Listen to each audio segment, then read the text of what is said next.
오늘 이 시간 오전에 함께 나눌 설교의 제목은 말의 힘줄을 끊었더라, 말의 힘줄을 끊었더라 라는 제목으로 여러분들과 하나님 말씀 나누도록 하겠습니다. 복음송 찬양 가운데 보면 그런 찬양이 있습니다. 사람을 보며 세상을 볼 땐 만족함이 없었네라는 찬양이 있거든요. 오후 예배 들으신 분들은 아시겠고 또 수예배 들으신 분들은 아시겠습니다만은 제가 이제 예배 시작하기 전이나 마칠 때 많이 트는 찬양 가운데 하나가 바로 이 찬양입니다. 이 찬양의 가사를 보시면 이렇게 되어 있습니다. 사람을 보며 세상을 볼 땐 만족함이 없었네. 나의 하나님 그분을 뵐 땐 나는 만족하였네. 저기 빛나는 태양을 보라. 또 저기 서 있는 산을 보아라. 천지 지으신 우리 여호와 나를 사랑하시니 나의 하나님 한 분만으로 나는 만족하겠네. 이렇게 되어 있습니다. 제가 한번 이제 그럼 이 가사를 변형을 해서 여러분들에게 역으로 질문을 한번 해볼까 합니다. 여러분 진짜 하나님 한 분만으로 만족하고 사시나요? 여러분 이 질문 앞에 만약에 여러분들이 아멘 혹은 네라고 했다면 여러분들의 믿음은 잘 가고 있습니다. 그런데 만약에 내가 하나님을 믿으면서도 또 다른 영적인 양다리를 걸치려고 하는 그런 우리의 시도가 있다면 지금 내 신앙이 지금 잘 가고 있는가를 한번 진지하게 질문해 봐야 됩니다. 우리 옛말에 그런 말 있잖아요. 도랑치고 가재 잡고. 그죠? 그러니까 하나를 얻으면 또 얻고 싶은 사람의 마음이 그대로 드러나는데, 근데 놀랍게도 하나님은요, 우리에게 연약한, 즉 부족한 것을 채워주시는 분이 아니라는 겁니다. 우리가 믿고 있는 하나님은 세상의 모든 것을 가진 참 주인이시고 참 왕이라는 것이죠. 그래서 하나님 한 분을 우리가 붙들고 있다는 것은 다른 것을 붙들 필요가 없다라는 겁니다. 여러분 이게 참 중요한 원리죠. 만약 하나님의 능력이 좀 모자라시거나 하나님의 전지하심이 좀 약하시다, 하나님의 전능하심이 좀 뭔가 몇 프로 모자라다고 한다면 여러분들이 다른 걸 붙들면서 같이 가도 괜찮습니다. 근데 놀라운 것은 우리가 믿고 있는 하나님은 영적인 하나님이실 뿐만 아니라 우리의 현실 세계 속에서 나에게 필요한 것을 전부 알고 계신다는 거예요. 그러면 하나님을 내가 붙들었다라는 말의 깊은 의미는요, 내가 하나님도 붙들고 다른 것도 붙들고 도랑치고 가재 잡고가 아니라 하나님을 붙들었다는 것은 다른 것을 놓아도 괜찮다는 거예요. 제가 지난 수요예배 때 그런 얘기를 했거든요. 하은이 참 예쁘고 제가 좋아하는 제 아이입니다만은 하나님보다 더 중요한가? 그건 아니라는 거죠. 그렇다고 해서 하은이를 싫어하는가? 그것도 아닙니다. 그거는 이분법적인 거죠. 하은이를 누구보다 아끼고 좋아하지만 사랑하지만 그러나 하나님이 책임져 주실 걸 믿는다는 거죠. 여러분 제가 가끔 설교 때 얘기합니다만은 제가 학교에서 축구부 아이랑 싸움이 붙었을 때 그때 조그마한 아이가 시비를 거는 거예요. 조그마한 녀석이 제가 덩치가 컸거든요. 그래서 웃기잖아요. 코딱지만한 놈이 덤비니까. 그래서 제가 한 방에 제압을 했거든요. 근데 문제는 이 아이의 배우 세력이 있다는 걸 몰랐어요. 축구부 애들인 거죠. 그래서 20명의 애들이 우리 축구부 애가 당했다는 소식을 듣고 뛰쳐 올라온 거예요. 그래서 저희 반에 있는 애들을 다 쫓아보내고 저하고 20명이 붙었는데 싸움이 될까요? 제가 한두 명은 때려 눕힐 수 있겠습니다만은 상대가 안 되는 거예요. 그래서 어떻게 됐냐면은 교탁 밑에 기어 들어가가지고 애들한테 밟혔어요. 20명 애들이 발로 까니까. 근데 제가 재밌는 사실은 저희 부모님이 저를 사랑하지만 학교에서 20명 애들한테 두드려 맞을 때에 그때 부모님은 제 곁에 없었다는 거예요. 그러니까 여러분 제가 하은이를 사랑하지만 하나님을 더 사랑한다는 것이 하은이를 싫어한다 아니면 하은이에 대한 사랑이 식었다 이걸 말하는 게 아니라 하나님을 온전히 바라볼 때에 하은이도 온전하게 사랑할 수 있다는 것을 동시에 보여준다는 거죠. 그러므로 여러분 저는 돈 좋아합니다. 그러나 제가 먹고 사는 문제를 책임지고 있는 분이 나의 능력이나 나의 자기 소관이 아니라 하나님의 능력이라는 거예요. 그래서 하나님께 맡기는 겁니다. 하나님께 모든 걸 다 맡겨드리는 거죠. 그래서 하나님의 능력으로 우리의 삶을 살아갈 수 있는 그 현명함과 지혜가 우리에게 필요하다는 거죠. 그래서 여러분 여기 보시면 우리가 하나님을 바라보지 못하면 일반적인 사람들은 두 개를 바라봅니다. 첫 번째 줄에 보시면 사람을 보고 세상을 본다는 거예요. 근데 사람을 보고 세상을 볼 때에 나름대로의 자기 만족감은 어느 정도 올라오지만 궁극의 자기 만족을 이루지는 못합니다. 그래서 이 가사를 쓴 사람이 뭐라고 고백하냐면 자기가 사람도 봤다는 거예요. 주변에 적은 사람도 거느려 봤지만 많은 사람도 거느려 봤는데 만족감이 없더라. 그리고 또 뒤에 보면 세상도 바라봤어요. 어떻게 하면 부자가 될까? 방을, 우리 지금 현재, 우리 집이 지금 3개 방을 가지고 있고, 예를 들어서 화장실이 또 2개 다야. 이게 일반적인 요즘 직구조잖아요. 근데 여기서 우리가 한번 더 늘려볼까? 방을 4개로 만들고 화장실을 3개로 늘려볼까? 만족감이 없다는 거예요. 그래서 사람 봐도, 세상 봐도 만족감이 없는 이 사람에게 하나의 등불 같은 존재가 등장하는데, 그게 2번째 줄이라는 거죠. 나의 하나님 그분을 뵐 땐 나는 만족하였다. 여러분, 양다리를 걸치겠습니까? 지금 이 가사를 쓰신 이 양반이, 이 작사가가, 제가 양반이라고 해서 죄송합니다만은, 이 하나님을 바라보면서 세상도 바라보고 하나님 바라보면서 사람들의 비위를 맞출까를 지금 같이 고민할까요? 아니라는 거예요. 내가 사람 바라보고 살았고 세상 보고 살았는데 만족감이 도저히 없더라 라는 것을 명확하게 보여주고 있다는 것이죠. 제가 37살에 결혼했습니다. 요즘은 37살에 결혼했다면 그냥 결혼했네, 제 때는 아니어도 조금 늦거나 일반적으로 결혼했네, 요즘 이런 말 듣습니다만은, 제가 결혼할 때만 하더라도 37살에 결혼하니까 창피해서 친구를 못 부르겠더라고요. 그래서 제 그때 생각이 뭐냐면 37살까지 빨리 결혼하면 되겠다, 결혼하면 인생의 문제가 끝나겠다, 이렇게 생각했거든요. 결혼하니까요 애가 안 나오는 거예요.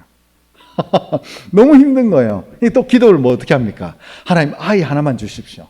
아이 하나를 딱 주셨어요. 이 아이가 순산할 수 있도록 해주십시오. 또 이 아이가 아픔 없이 잘 자라게 해주십시오. 하나 이렇게 또 집에 돌아다녀 보니까 외롭겠는 거예요. 외동인 거예요. 그죠? 그러니까 하나 더 주십시오. 사람의 만족이 끝이 있나요? 끝 없습니다. 끝 없어요. 끊임없이 비교하고 끊임없이 사람들과 다른 사람들의 삶과 비교하느라 정신이 없어요. 그래서 우리의 핵심은, 우리의 진짜 만족감은 사람을 보고 세상을 보는 데 있는 것이 아니라 하나님을 바라보는 데 있다는 거죠. 여러분, 감사하시기 바랍니다. 근데 감사가 나의 만족감의 수준을 낮추라가 아니라 참된 하나님으로부터 모든 것이 지금 나에게 참으로 오고 있다, 이 사실을 철저하게 믿으라는 거죠. 그래서 이 찬송가 후렴구에 보시면 이렇게 되어 있습니다. 저기 빛나는 태양을 보라. 또 저기 서 있는 산을 보아라. 여러분, 산이 바뀌나요? 물론 성경에선 믿음으로 이 산을 명하여 저리로 옮기라면 된다고 하지만, 일반적으로 성경에서 말하는 산의 의미는 변질되지 않는다는 겁니다. 변동이 안 된다는 거예요.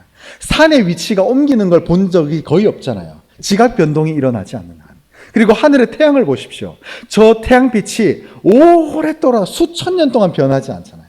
그것이 말하는 것이 의미가 뭐냐면 하나님의 역사와 하나님의 공급하심이 이와 똑같다는 거예요. 그래서 뒤에 보시면 천지지신 우리 여호와 나를 사랑하시니 나의 하나님 한 분만으로 나는 만족하겠네.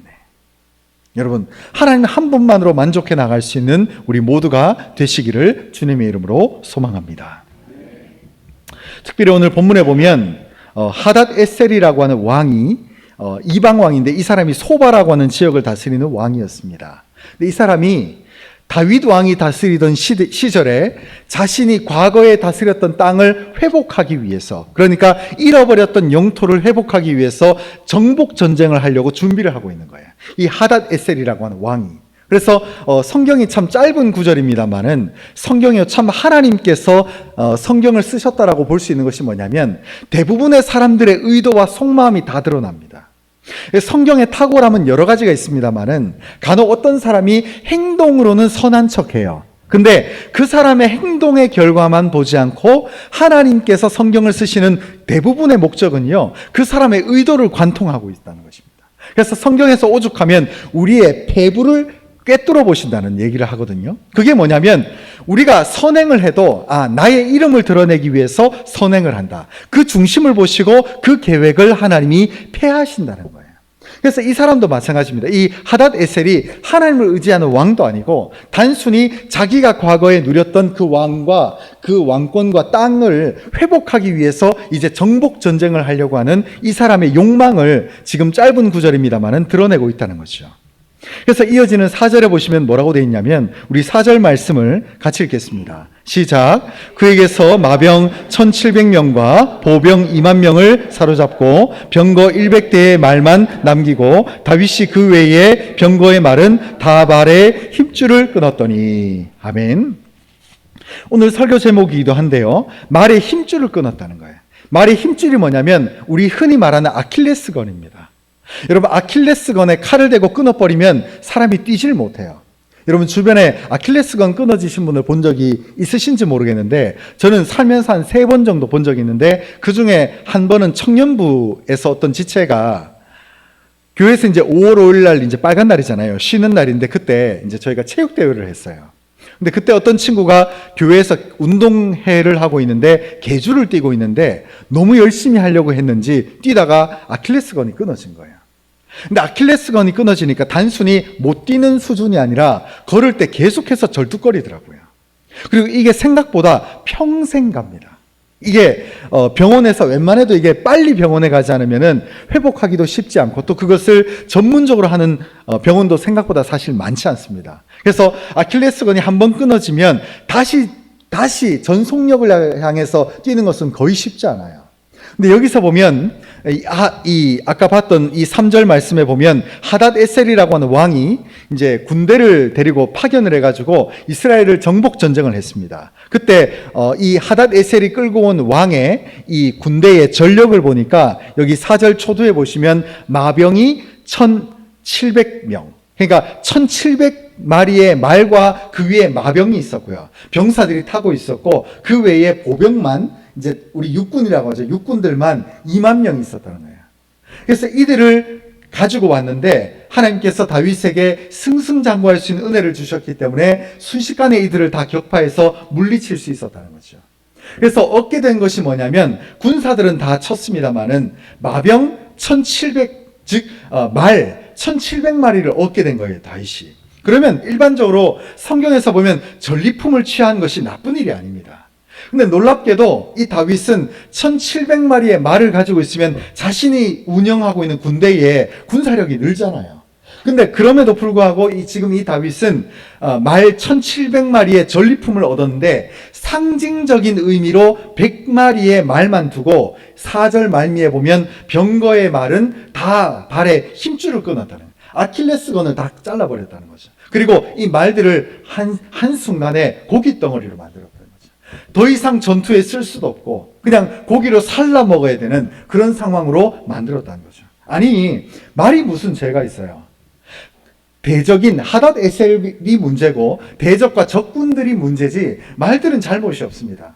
근데 놀랍게도 하나님께서 어떻게 해서 이 1,700마리의 말들 가운데 100마리만 전리품으로 상징적으로 남겨놓고 이 1,600마리의 힘줄을 끊었는가? 여기에는 성경을 거슬러 올라보면 하나님께서 왕에게 주신 금령이 있다는 것입니다.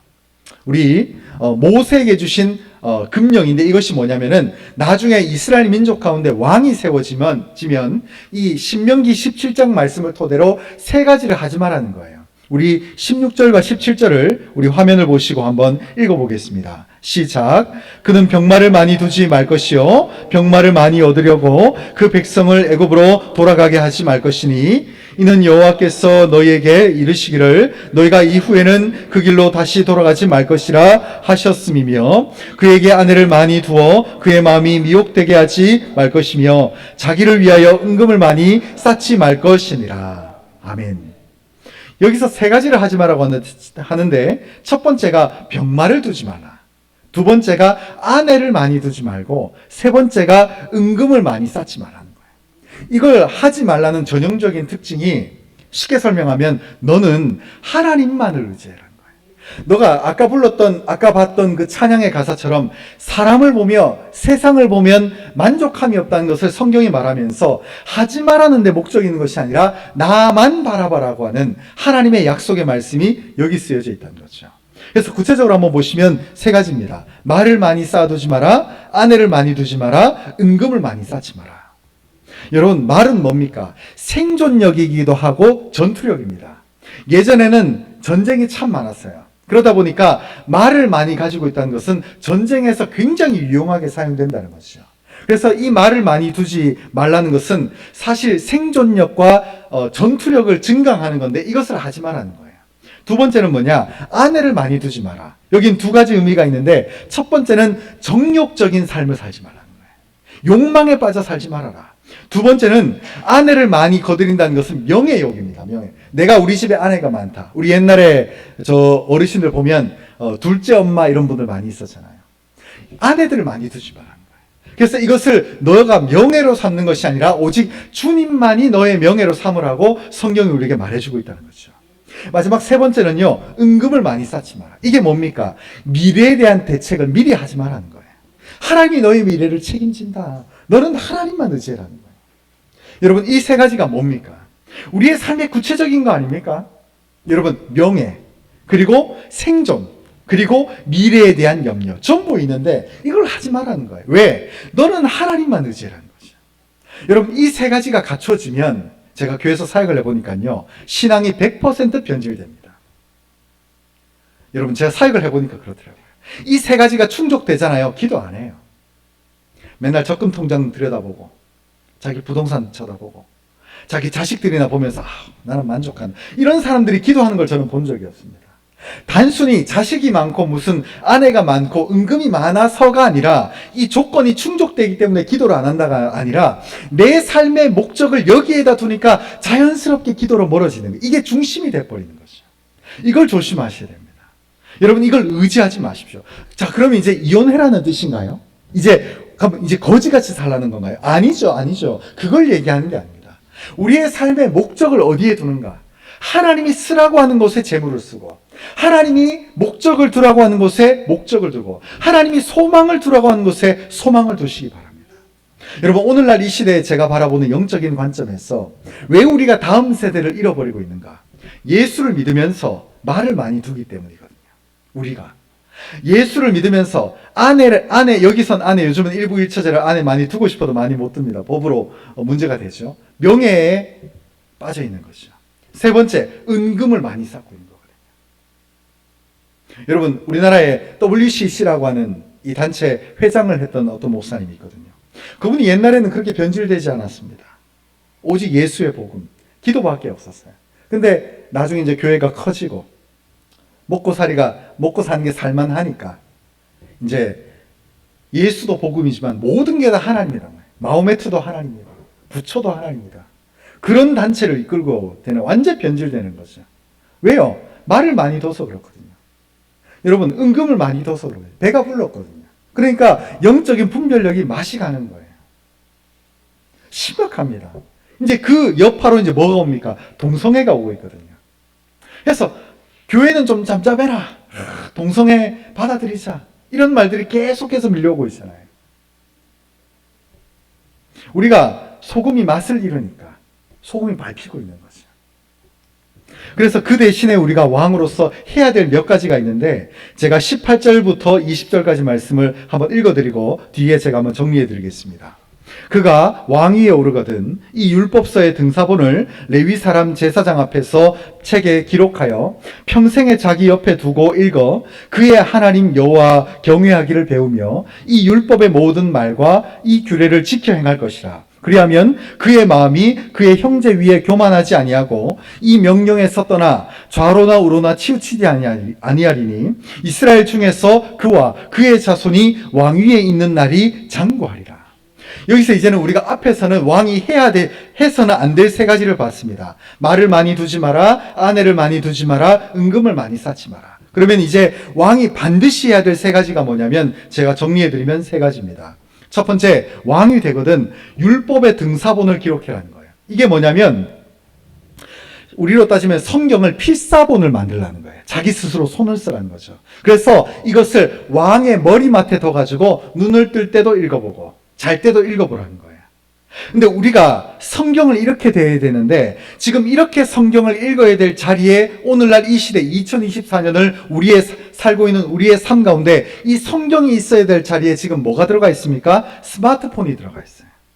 그래서 우리가 영적으로 틈이해지는 거죠. 여러분, 진짜 말씀을 가까이 해야 됩니다. 이 율법의 등사본, 즉 성경의 필사본을 우리가 가까이 해야 된다는 거죠. 성경을 가까이 두셔야 돼요. 두 번째, 이 모든 말씀, 방금 너가 썼던 이 율법서의 등사본, 성경의 필사본을 네가 읽고 묵상하면서 마음속에 새기라는 거죠. 그리고 행하라는 거예요. 마지막 세 번째, 그리하면 너의 왕위가 좌로나 우로나 치우치지 아니하리라. 여러분, 어떤 분들은 보면 제가 걱정되는 것 중에 하나가, 신앙생활을요, 와닿냐 와닿지 않느냐로 판단하는 분들이 있어요. 오늘 설교 말씀을 듣고 이거 와닿지 않는다. 이거는 우리 집에 남편이 자고 있는 남편 들어야 된다. 이것은 우리 집에서 예배 안 드리러 온 우리 아내가 들어야 된다. 이렇게 생각하거든요. 아닙니다. 하나님 말씀은 금령이에요. 말씀입니다. 법입니다. 여러분, 하나님 말씀을 법으로 삼으셔야 돼요. 그래서 이 말씀을 통해서 그러면 이제 아내를 많이 두지 말라. 난 당연히 요즘 일부일처제의 시대를 살고 있으니까 아내를 많이 두지 말까, 이런 식의 접근이 아니라 이 말씀이 우리에게 구체적으로 말하고 있는 것이 명예욕을 얘기하잖아요. 그러니까 우리가 명예를 위해서 사는 것이 아니라 하나님의 말씀을 위해서 살라고 하는 말씀의 해석을 내게 적용해야 한다는 거죠. 그리하면 뭐라고 약속하십니까, 하나님이? 그리하면 너의 왕위가 좌로나 우로나 치우치지 아니하리라. 우리가 말씀의 사람이 되면 우리의 인생이 좌로나 우로나 치우침이 없게 잘 갈 수 있게 된다는 것을 성경이 우리에게 명백하게 말해주고 있고 약속하고 있다는 거죠. 여러분, 말씀의 사람이 되시기 바랍니다. 신앙생활은요, 흔들립니다. 사람의 감정은요, 흔들립니다. 여러분, 우리 교회에서도 보면요, 처음에는 이제 교회를 옮겨오신 분들이 보면 처음에는 불타는 마음으로 열심히 합니다. 그러다가 사람의 감정이라는 건요, 차츰차츰 식어져요. 그래서 저는 때를 기다립니다. 이분이 언제 이렇게 잠잠해지실까? 그리고 나면 이제 이분의 실제 모습이 막 드러나거든요. 여러분, 사람의 감정을 믿지 마십시오. 어떨 때는요, 어떤 해에는 열심히, 예를 들어서 2023년에는 열심히 일할 수 있습니다. 근데 2024년에 그만 식어버릴 수 있어요. 이 사람의 중심은 말씀이라고 하는 금령이 아니라 감정이 돼버리면은, 올해는 좀 와닿지 않네. 올해는 좀 와닿네. 열심히 해볼까? 내년에는 좀 더 다시 열심히 해볼까? 이게 감정의 바람을 타게 되면 우리의 신앙은 기복을 가질 수밖에 없어요. 이리 갔다, 저리 갔다, 좌로 갔다, 우로 갔다. 어떻게 말하면 또 저기 쏠리고, 저렇게 말하면 또 이렇게 쏠리고. 근데 우리의 삶의 신앙의 중심이 말씀이라고 하는 금령에 우리가 중심축을 두기 시작하면 우리의 신앙은 흔들리지 않게 된다는 것이죠. 여러분, 말씀을 보십시오. 여러분, 핸드폰은 비난의 대상이 아닙니다. 핸드폰은 도구에 불과합니다. 돈도 도구에 불과합니다. 돈도 잘 쓰시기 바랍니다. 그러나 돈을 벌기 위해서, 돈을 많이 가지기 위해서 돈을 번다라고 하는 도구가 목적이 되면은요, 우리 흔히 하는 말로 주객이 전도됩니다. 왜 예수를 믿으십니까? 부자 되기 위해서, 사랑받기 위해서, 위로받기 위해서 아니라 내가 구원받고 천국 가는 데 있어서 하나님과 여정을 함께 하겠다는 거거든요. 여러분, 목적을 명확하게 하셔야 됩니다. 그리고 말씀의 사람이 되셔야 됩니다. 여러분, 제가 하나만 말씀드릴까요? 우리가 말씀의 사람이 되면 절대 망하지 않습니다. 망하고 싶어도 망할 수가 없습니다. 여러분, 악인은요, 7번 넘어지지만, 악인은 넘어지면 일어서지를 못하지만 의인은 넘어지더라도 하나님이 일으켜 세우십니다.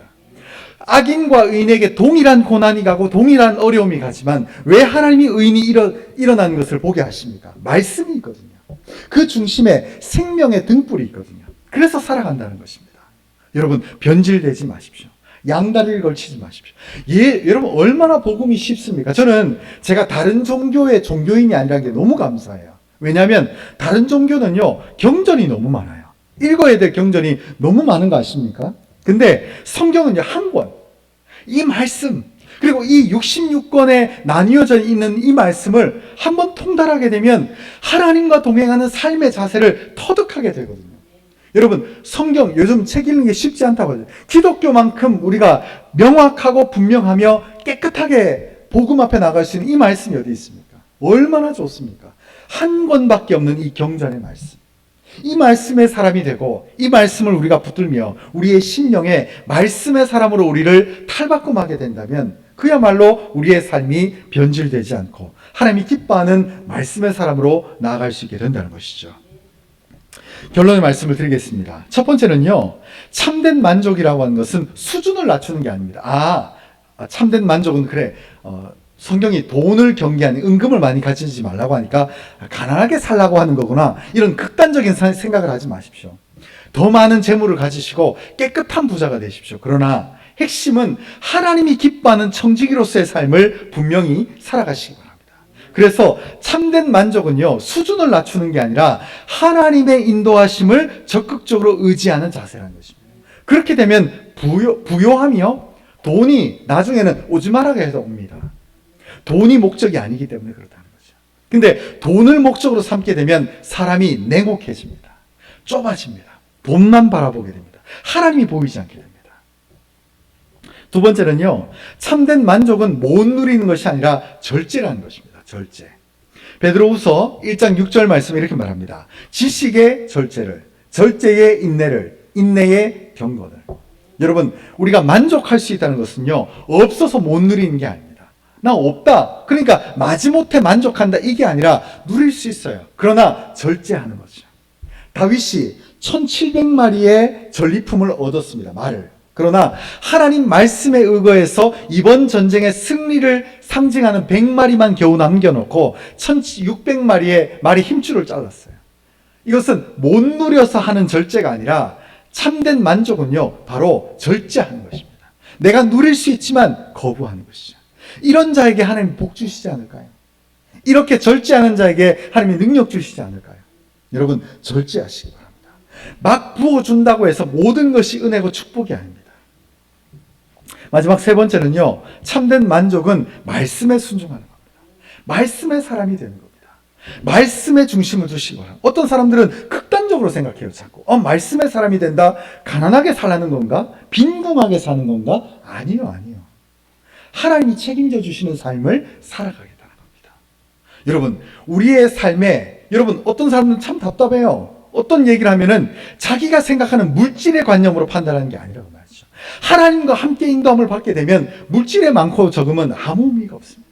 하나님이 책임져 주고 하나님이 나의 그릇을 넓히며 내가 모든 것들을 감당할 수 있는 그 그릇으로 우리를 만들어 주신다는 거죠. 여러분, 염려하지 마십시오. 걱정하지 마십시오. 아직 오지 않은 미래에 대해서 미리 당겨서 염려하지 말고, 아직 오지 않은 미래에 대해서 미리 당겨서 근심 걱정하는 우리의 삶의 습관을 버리고, 내가 말씀의 사람이 되면 단 하루를 살아도 하나님께서 기뻐하는 삶을 살 수 있다는 것을 명심할 수 있는 우리 모두가 될 수 있었으면 좋겠습니다.